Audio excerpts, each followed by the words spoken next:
Атказанган артисты, яраткан җырчыбыз Алсу Әбелханова. Алсу, исәнмесез? Исәнмесез, хәерле, иртә хәерле көн. Алсу, сезне менә җырчы буларак чакырып, монда байтак сөйләшкәнебез бар, җырларыгызны да беләбез, бергә эшләгәнебез дә бар. Сез менә яңа һөнәргә күчкәнсез, хәзер кино актриса булып, безнең тапшыруда катнашасыз. Мин инде үземне кино актриса дип әйтмәс идем, чөнки һәрбер кеше үз эше белән шөгыльләнергә тиеш. Шулай бит, әмма дә ләкин, менә шушы һөнәр безнең өчен ерак түгел дип әйтик, чөнки без бит инде Илдар, сез үзегез дә беләсез, консерваториядә укыганда режиссура дигән бер безнең сцен движение, актерлык осталыгы, сценическая речь дигән һөнәрләр, алар барысы да булды һәм без инде ул белемне алдык дип әйтсәк тә була. Шуңа күрә андый телевидениедә кушып бирәләр. Инде телевидениедә эшләгәндә, шул бит инде гел бер әйләнәбез бер тирәдә дип әйтик, һәм инде шундый тәкъдим булгач, әлбәттә мин каршы килмәдем, һәм бик сөенеп катнаштым һәм тырыштым. Шуңа күрә инде аның нәтиҗәсен күргәч кенә әйтеп була, ничек килеп чыккан. Нинди фильм турында сүз барганда әйтик инде тамашачылар. Бу халыкара проект булса кирәк. Бу халыкара проект Татарстан һәм Казахстан. Шушы киноны без төшердек Казахстанда. Бик катлаулы вакытта, пандемия вакытында, әле ул вакытта бөтен кеше өйдә утырган вакытта мин чыгып киттем юлга. Урау юллар белән Казахстанга барып җиттем һәм ул минем өчен ниндидер бер шундый һава, сулыш булды. Һәм беләсезме, ни өчен мин горурланам, чөнки бу классик әсәренә, классик безнең язучыбызга төшерелгән фильм. Бу инде Галимҗан Ибрагимов Алмачуар әсәренә төшерелгән кино һәм фильмның исеме Тарлан. Тарлан ул атның исеме инде, һәм барыбыз да беләбез, анда шул бер подросток, малай инде, ул ат белән дус, һәм инде ул аңа ничектер шул хәтле зур мәхәббәт туа шушы атка карата, һәм инде алар дуслашалар, һәм шуның белән бәйле, аның гаиләсендә булган хәлләр, иптәшләре белән аралашкан хәлләр. Һәм инде менә бу произведение элек һәм инде узган елларда язылган булса да, современныйрак, заманчарак төшерелгән, безгә аңлаша торган вакыттарак. Халыкара проект булгач, нинди телдә эшләнелә ул? Кызык бит. Менә бу проектны без инде уйнаганда рус телендә уйнадык, барыбыз да, Казахстан актерлары да, мин дә, һәм безнең бит әле бу кинода Равил Абушарафиев катнашты. Ул барырга тиеш иде, шулай Казахстанга, әмма дә ләкин шушы пандемия аркасында инде һәм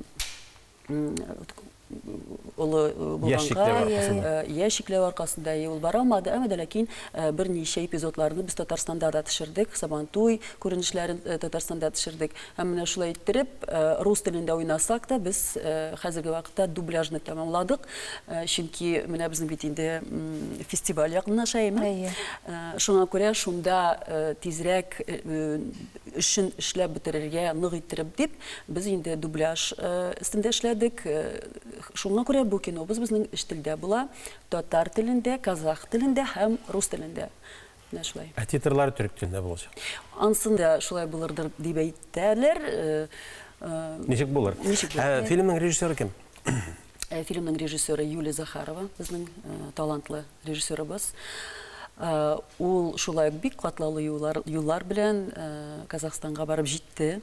Һәм менә анда инде безне команда көтеп торды, бик профессиональ команда, Казахстан командасы, операторлар, звук операторлар, һәм беләсезме, анда бик әйбәт техника кулланды, современная техника дип әйтик. Менә шушы атларны Голливудта катнашкан каскадерлар шулай ук әзерләделәр. Шуңа күрә үзегез беләсез, менә животныйлар белән хайваннар белән һәм инде атлар катнашканда бу катлаулы эш. Берничә дубль белән эшләнелә. Шуңа күрә инде атлар шулай ук әзер булырга тиеш. Менә аларны әзерләп, безнең главный герой, шул малайыбыз инде нык итеп ат белән эшләргә тиеш, элемтәдә булырга тиеш. Шуңа күрә бөтен трюкларны үзе эшләде. Бик зур катлаулы эш булды инде. Сез нинди роль башкардыгыз? Менә тамашачылар да шул сорау туган. Аны башкарганчы, сораганчы, карап үзегә әле бер видео язма, анда грим процессы бара. Безнең кунагыбызны гримлыйлар.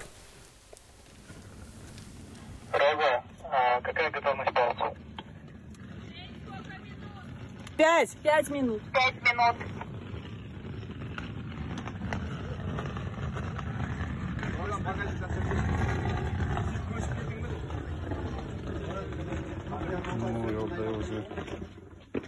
Осы бір елдің бет аузын бұйымын бұл.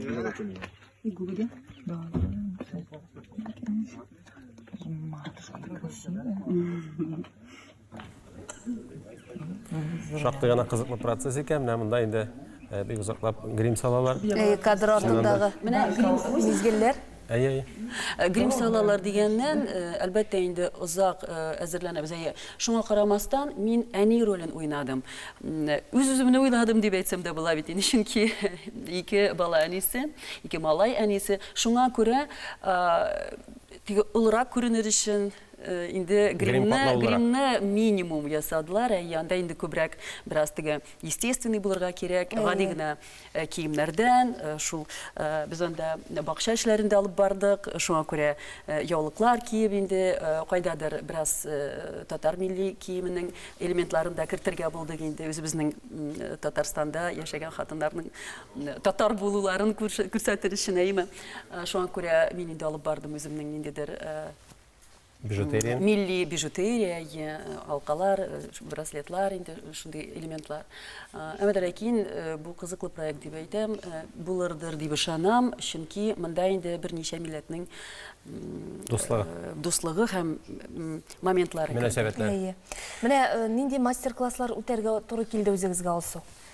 Әзерлек булырга тиеш дидегез. Һәр актерның үз әзерлеге булырга тиеш. Беренчедән кешенең үзеннән тора. Менә ничек ул үзенең эшенә карата үзен әзерли. Шулай бит.